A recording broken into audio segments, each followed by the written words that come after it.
അന്ന് 2 ഹോളിവുഡ് പടത്തിന്റെ വിശേഷമായിട്ടാണ് വന്നിരിക്കുന്നത്. ദ ഷിപ്പ് ഡിറ്റക്റ്റീവ്സ് ഈ വർഷം കണ്ടതിൽ എനിക്ക് അത്യാവശ്യം ഇഷ്ടപ്പെട്ട മോസ്റ്റ് ഫേവറേറ്റ് ആയി മാറിയിരിക്കുകയാണ് ദ ഷിപ്പ് ഡിറ്റക്റ്റീവ്സ് എന്ന് പറയുന്ന സിനിമ. നമ്മുടെ ഹ്യൂഗ്മാനാണ് പ്രധാന വേഷത്തിലെത്തിയിരിക്കുന്നത്. ഒരു ഷെപ്പേർഡായിട്ടാണ്. അപ്പോൾ ഒരു നമ്മൾ ഒരു റൂറലായിട്ടൊരു വില്ലേജിൽ വലിയൊരു ആട്ടിൻ പറ്റത്തിന്റെ ഷെപ്പേർഡായിട്ട് കഴിയുകയാണ് നമ്മുടെ നായകൻ. ആളുകൾ തിരിച്ച് സംസാരിക്കില്ല, പ്രതികരിക്കില്ല, അവർക്ക് മനസ്സിലായില്ല എന്നെങ്കിലും ആണെങ്കിൽ പോലും പുള്ളി ക്രൈം നോവൽസ് ഒക്കെ വായിച്ചു കൊടുക്കാറുണ്ട്. പക്ഷെ നമ്മൾ ഈ സിനിമയ്ക്ക് രസകരമായൊരു ഫാൻറ്റസി സൈഡ് കൂടി ഉണ്ട്. ഈ ആളുകൾ ഇതെല്ലാം കേട്ടിട്ട് അവരുടെ തമ്മിലുള്ള ഡിസ്കഷൻസ് ഒക്കെ കാണിക്കുമ്പോൾ നമുക്ക് വളരെ രസകരമായി തോന്നും. അങ്ങനെ ഒരു ദിവസം ഈ ആട്ടിടയൻ കൊല്ലപ്പെടുന്നതും ആ അന്വേഷണം നമ്മുടെ ഈ ആട്ടിൻപറ്റങ്ങൾ ഏറ്റെടുക്കുന്നതാണ് സിനിമ. അത്യാവശ്യം നല്ലൊരു ഫീൽ ഗുഡ് ആയിട്ടും ഒരു മിസ്റ്റീരിയസ് ആയിട്ടും നല്ല ഇൻവെസ്റ്റിഗേറ്റീവ് മൂഡിലുള്ള ഒരു ഗംഭീര സിനിമയാണ് ദ ഷിപ്പ് ഡിറ്റക്റ്റീവ്സ് എന്ന് പറയുന്നത്. നല്ല രസകരമായിട്ട് ആരായിരിക്കും കൊന്നിട്ടുണ്ടാവുക എന്നുള്ള ആകാംക്ഷ നമുക്കുണ്ടാവും. ഒപ്പം അത് അന്വേഷിക്കുന്നത് ഷീപ്പുകളാണ് എന്നുള്ളത് വളരെ രസകരമായിട്ടുണ്ട്.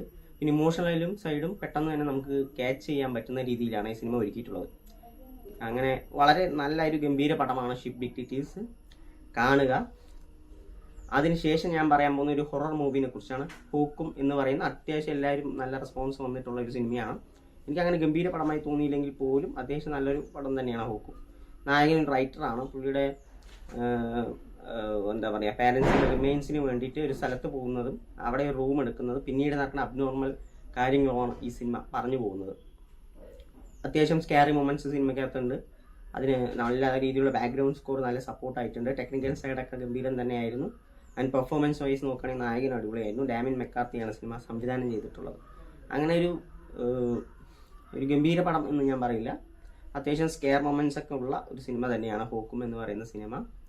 പിന്നീട് നമ്മൾ പറയാൻ പോകുന്ന ഒരു തമിഴ് സിനിമയെ കുറിച്ചാണ്. 29 രത്നകുമാർ ഡയറക്റ്റ് ചെയ്തിട്ടുള്ള സിനിമയാണ്. ഇതിൽ നായകന് 29 വയസ്സാണ്. പുള്ളി ഒരു ഐഡന്റിറ്റി ക്രൈസിസ് അനുഭവിച്ചിരിക്കുന്ന, നമ്മൾക്ക് എല്ലാവർക്കും 29 വയസ്സിൽ സംഭവിക്കാറുള്ളതാണ്. ഞാൻ എന്താണ് ഞാൻ ലോകത്തിനോട് ചെയ്തെന്ന് തുടങ്ങിയ കാര്യങ്ങളിൽ തുടങ്ങുന്ന സിനിമ. പിന്നീട് തനിക്കൊരു പ്രണയം ഉണ്ടാകുന്നതും അതിലൂടെ അതിൻ്റെ ക്യാരക്ടർ ഡെവലപ്മെൻറ്റും ഒക്കെയാണ് കാണിക്കുന്നത്. അത്യാവശ്യം ആ ഒരു ഫോക്കസ് ചെയ്ത് ആ ഒരു പ്ലോട്ടിൽ തന്നെ ഫോക്കസ് ചെയ്യുന്നതാണെങ്കിൽ കുറച്ചുകൂടെ ബെറ്റർ മൂവി ആയിരിക്കും. ബട്ട് ഇവിടെ വേറെ കുറേ സീൻസും അല്ലെങ്കിൽ ഒരു സംഭവങ്ങളൊക്കെ കടന്നു വരുന്നുണ്ട്. അപ്പോൾ അത് ഒരു അത്രയും ഫിറ്റഡായി തോന്നിയില്ല ഈ ഒരു സിനിമയ്ക്ക്. ആ ഒരു സീൻസൊക്കെ ഭയങ്കര അത്യാവശ്യം ലാഗിയും സ്ലോപ്പി ആയിട്ട് പോകുന്നുണ്ട്. സിനിമ പിന്നെ നോക്കുകയാണെങ്കിൽ അത്യാവശ്യം സ്ലോ ആയിട്ട് തന്നെയാണ് സിനിമ മൂവ് ചെയ്യുന്നത്. പതിയെ സിനിമ പോകുന്നുള്ളൂ. അത് എല്ലാവർക്കും അക്സെപ്റ്റ് ചെയ്യാൻ പറ്റിയൊന്നുമില്ല. എൻഗേജിങ് ആണെന്ന് ചോദിച്ചാൽ ചില സ്ഥലങ്ങളിൽ നമുക്ക് ഇമോഷണലി വളരെ കണക്റ്റ് ആകും. ബട്ട് ആ ഒരു സംഭവം 29 വയസ്സിൻ്റെ ഒരു പ്രശ്നങ്ങളും കാര്യങ്ങളൊക്കെ സംസാരിച്ചതാണ് മച്ച് ബെറ്റർ മൂവി ആയിട്ട് ഔട്ട്പുട്ട് കിട്ടിയിട്ടുണ്ടാവും.